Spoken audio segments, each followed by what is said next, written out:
Science created them. Begin phase 2. Government built them. This mission has been canceled. But nobody controls them. I'm giving the orders from now on. Universal Soldier, rated R. Starts Friday at a theater near you. G'day and welcome back to the channel Ginger Ninja's Movie Reviews. I'm the Ginger Ninja and these are my Franchise Friday movie reviews. That's right, we are back with a new franchise. And I'm in my new place, so yeah, got the background going.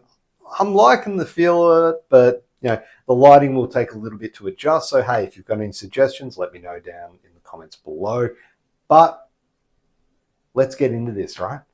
We are looking at Universal Soldier from 1992. This one was directed by Roland Emmerich and stars Jean-Claude Van Damme, Allywalker, Ed O'Ross, Jerry Orbach, Leon Rippy, Tom Tiny Lister Jr., and many more.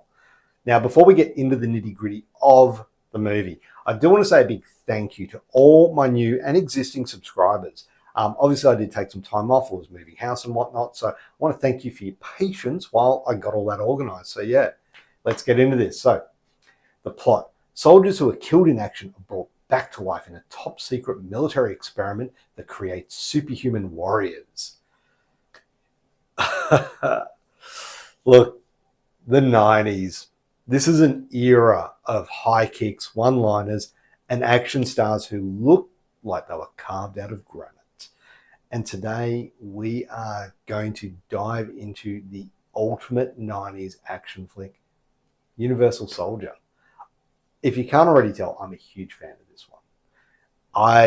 There are so many things that I'll be gushing about in this one. So, I mean, the idea of resurrected super soldiers isn't entirely original. I mean, look at RoboCop. That kind of explored similar themes with resurrecting a deceased, a very injured police officer. He probably was dead at one point, but yeah, and putting him into this, you know, super suit kind of thing. You know, so it's not something that's 100% original, but Universal Soldier presents it in a very unique way by focusing on two opposing soldiers from the same war, and by blending elements of sci-fi and high-octane action and a touch of comedy.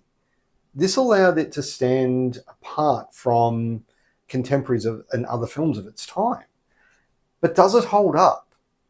Well, let's find out.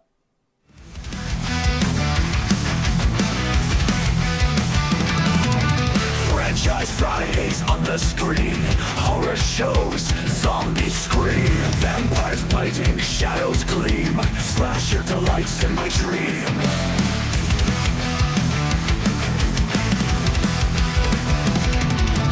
Shark master swims in fear, ghouls and ghosts, they appear, sci-fi flicks, end is near, join the horror, shed a tear.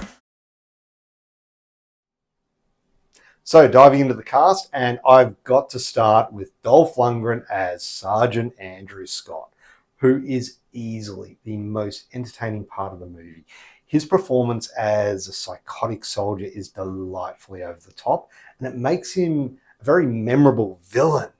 Like, I know, like, you know, sometimes I'll quote him, "I'm all ears," you know, his collection of severed ears, the menacing one-liners that he delivers in such brutal fashion, and of course the sheer brute force make him this just force to be reckoned with, you know, and he chews every scene he's in like he's having the time of his life. It's over the top, but in the best possible way. What more could you want?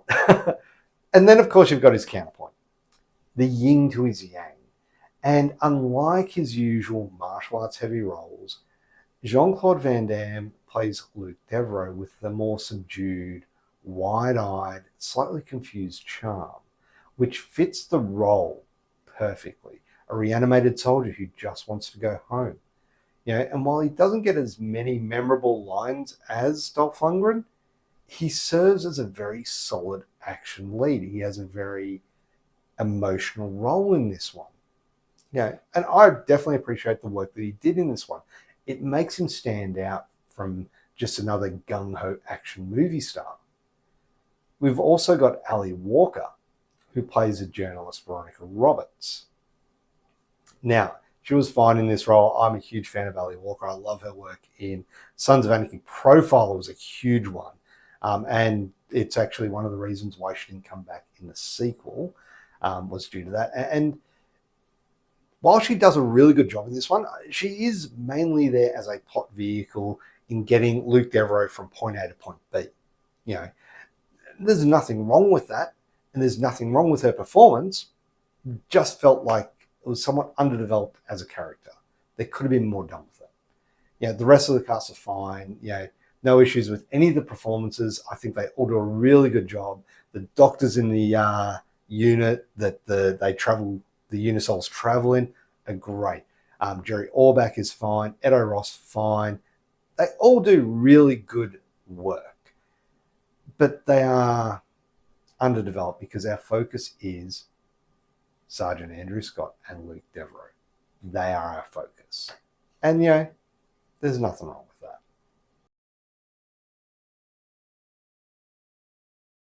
So now on to the directing and the writing.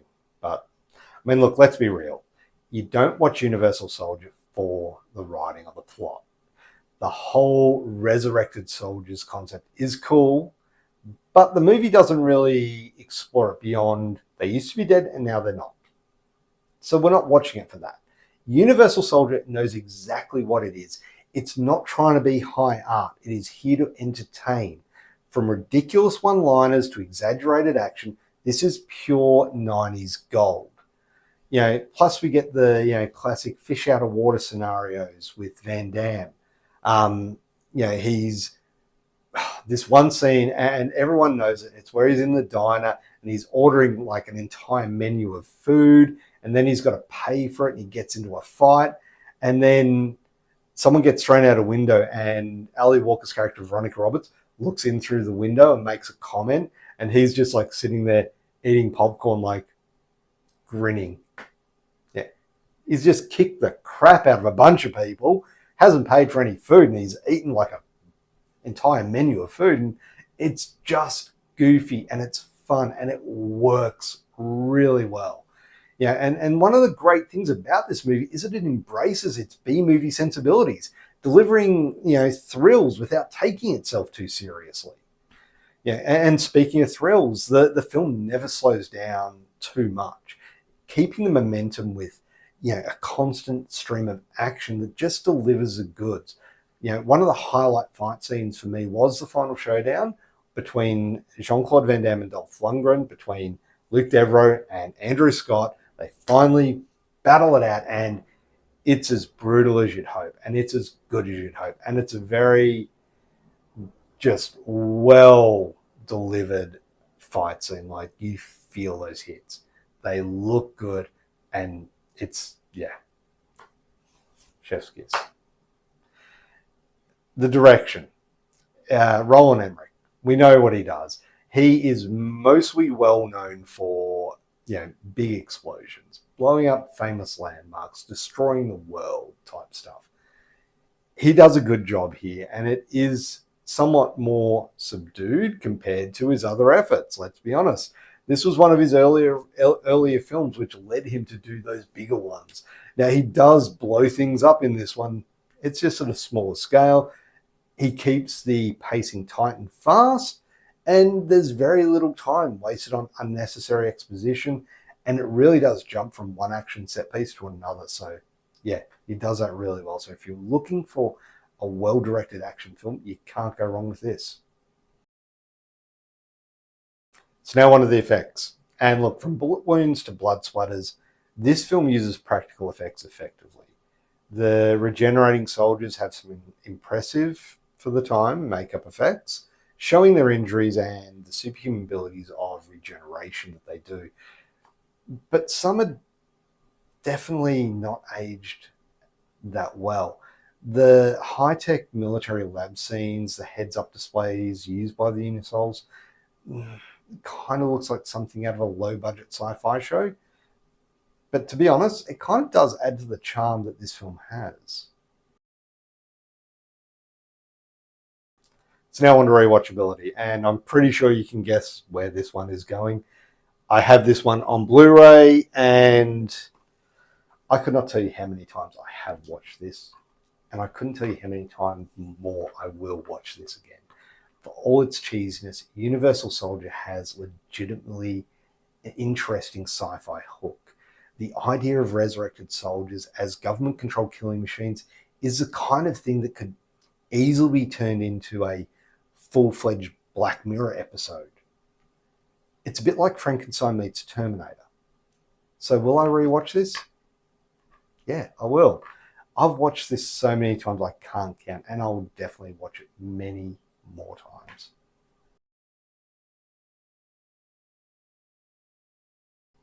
Final verdict. So, asked at the start of this, does Universal Soldier hold up? Absolutely. This is 90s action at its peak. Big muscles, bigger explosions, and a plot that barely holds together. But it's an absolute blast to watch, especially if you love old school action flicks. Sure, it's a little dated in places, and the story is, pretty much about as deep as a puddle.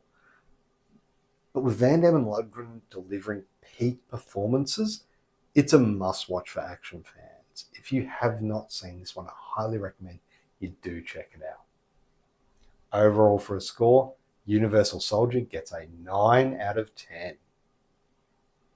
And there you have it. That is my review of Universal Soldier. Have you seen this one? If you have, let me know what your thoughts are down in the comments below, because I'm keen to hear your thoughts on this one.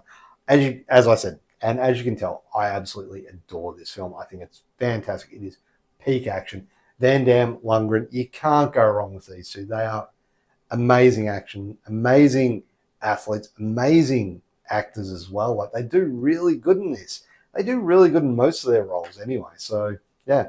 Anyway, look, before I dribble on too much about this one, thank you very much for watching. If you haven't already, please do hit that thumbs up. It'd be much appreciated.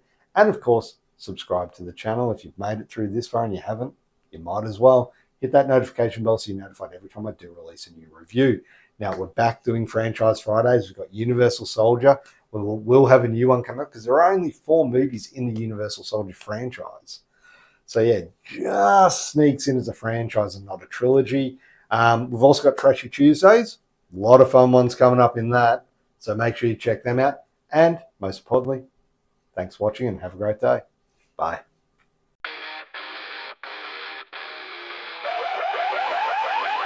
Like Big Bushy, teach a ninja on the prowl, smacking on pretenders with a Southern caramel growl. 50-second flicks, reviews hotter than the sun. Sword master underwater battles never done. Rocket shot, steady hand, cold as ice. Critics in the crosshairs, he don't think twice. Movie scenes dissected, sliced with precision. Beard game strong, legendary vision.